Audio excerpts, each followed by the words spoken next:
battling the likes of nefarious Dr. Neo Cortex or the hot-headed but impetuous Dingodile as the wily Crash Bandicoot are moments that have ultimately become timeless thanks to modern remakes of the classic PlayStation titles. Crash Bandicoot is just as relevant as ever 25 years or so after he initially peaked in popularity on Sony's premier console. Crash Bandicoot is known for being a dicey platformer. Seriously, the original title isn't for the impatient or faint of heart. Still, the orange marsupial has fans spanning across multiple generations, both young and old. Now, Activision enlisted the development studio Toys for Bob to craft a wild multiplayer experience set in the Crash world.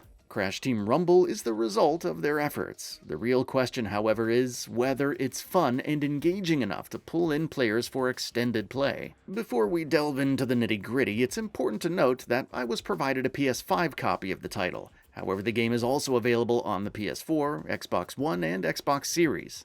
Crash Team Rumble is a 4v4 strategy game that pits two teams of characters in an arena where they must collect Wumpa Fruit and deposit them in their respective team goals. The controls handle just like any Crash Bandicoot platforming experience. You can run, double jump, and attack. From a control perspective, everything handles nicely and is tight and responsive. As you collect Wumpa Fruit, you must deliver them to your team's bank, which is a circular blue pad. The first team to reach 2,000 Wumpa Fruit in their team's bank wins. It sounds simple enough, but it is far more nuanced than you might expect. And strategy is everything. For instance, there are platforms containing gems. Teams can jump on these gems and attempt to hold them for a few seconds in order to capture them, which results in a score boost for a period. Of course, the opposing team will likely be trying to knock you off of the gems and claim the boost for themselves. To stir the pot even further, there are purple relics appearing all across the map. Collecting these relics is an important task, given that they enable you to activate bonuses around the map.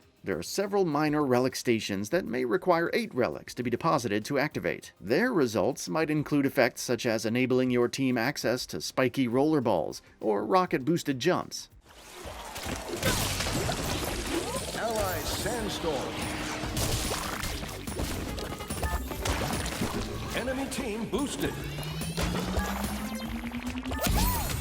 Then there's the one ultimate relic station on every map. This relic station requires several relics, and players on any given team will have to make several trips depositing relics to activate it. But once activated, it's a real boon for the team of the player who claims the station. The effect is different based on the map, as it is unique to the map's themes. For instance, Calamity Canyon's ultimate relic station enables one team to summon a UFO that chases the opposing team around with a giant laser for a period. In the Just Beachy map, the unique relic station can summon Uka Uka, who brings down a hailstorm of fiery meteors that only affect the opposing team. Other maps include torrential upsets and their ultimate relic stations that include a tornadic sandstorm, drones that chase and attack the opposing team, and even a dragon. There are 10 maps at launch in total, so that means there are 10 unique relic stations for you to discover. Keep in mind that as you deposit relics into the station attempting to claim it, the other team may be trying to fill the meter on their end. Everything is a game of tug-of-war in Rumble.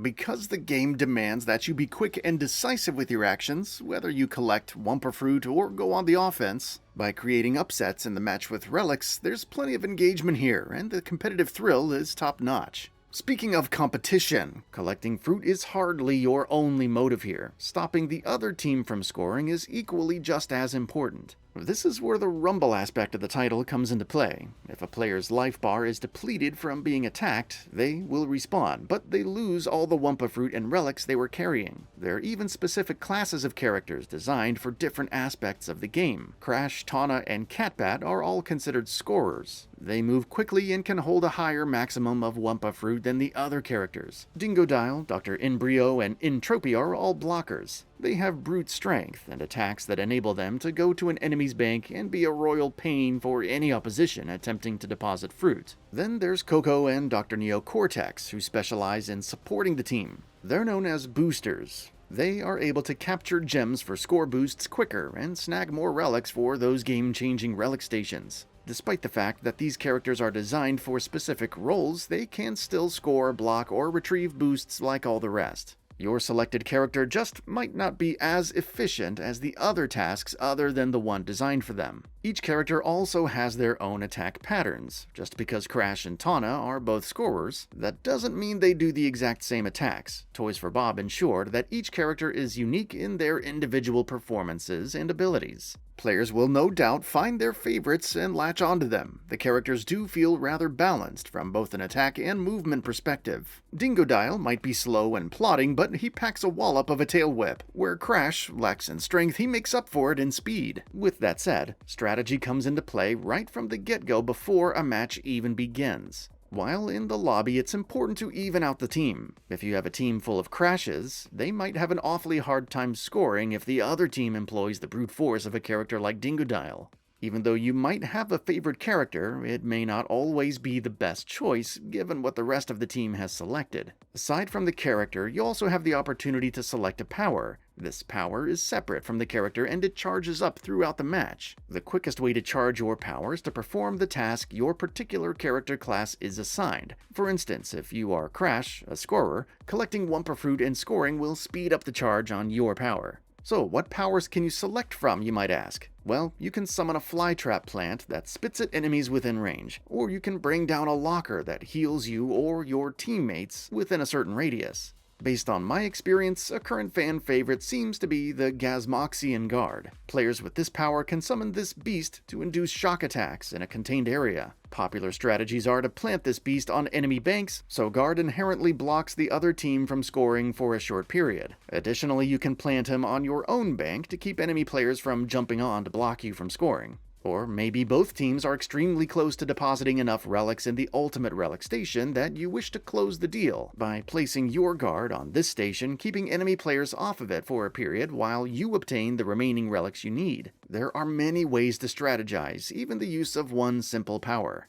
This wild card is just another layer in this chaotic thrill ride. Each of the 10 maps inspired by the world of Crash Bandicoot are rather exquisite. Most of the maps contain a significant level of verticality, and they still require players to run, jump, and smash crates, just like the platforming Crash titles of yesteryear. Of course, they're inspired by the various locales of past Crash games, and are just as colorful and fantastical as one could expect. Once you begin learning the maps, the real fun begins, as you can strategize your collection patterns and modes of attack more efficiently. From a progression perspective, players can level up each of the characters and earn character-specific rewards. Additionally, there is a battle pass that everyone who purchased the base game has access to. Future battle passes will likely cost you just as any other title. All of these rewards seem to be totally cosmetic, however. It's clear, the way the game is structured, that Activision and Toys for Bob plan to bring more content to the title by way of maps, characters, and battle passes. Progression seems quick, but the battle pass is lengthy. There's enough there to keep players engaged for quite some time during a season, if that's what they're calling it. Future support of the game with enticing rewards, events, accolades, and the Battle Pass content will ultimately determine whether players are inclined to keep returning for the long haul. With several customizable options for each character, however, it shows promise. As an online-only title, one element that is of utmost importance is the quality of matchmaking.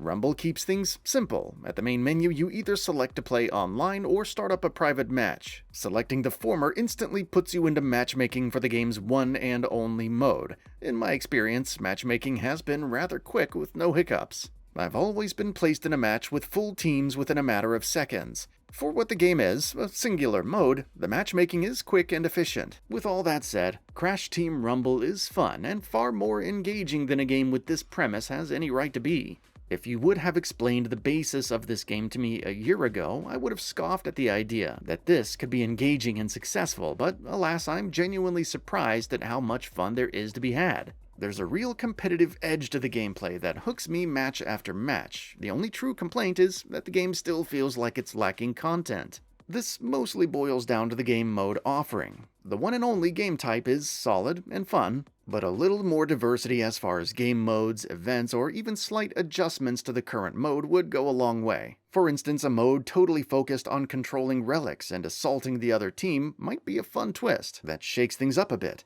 The game has great potential for future modes, iterations, and various content, however. While I have had a great time with Crash Team Rumble, only time will tell as to whether my engagement wanes playing the game mode on repeat. For now, however, I'll see you in the arena collecting that sweet Wumpa Fruit.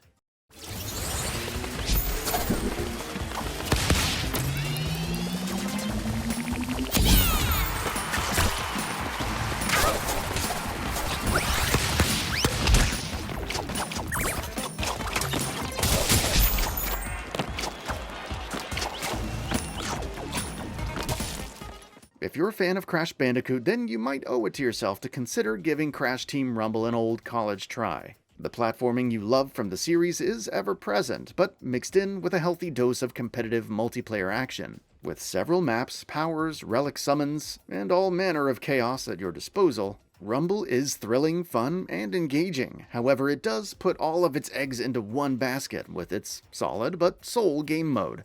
For longevity, Rumble could use a smattering of other modes or potential options to alter the current game mode and stave off rapid burnout. That's all for now. If you enjoy what you saw, please hit the like button. And if you're new to the channel, now is a great time to subscribe. We upload brand new videos every single day. After subscribing, don't forget to enable all notifications by clicking the bell icon. Thanks for watching this video, and we'll see you next time, right here on GamingBolt.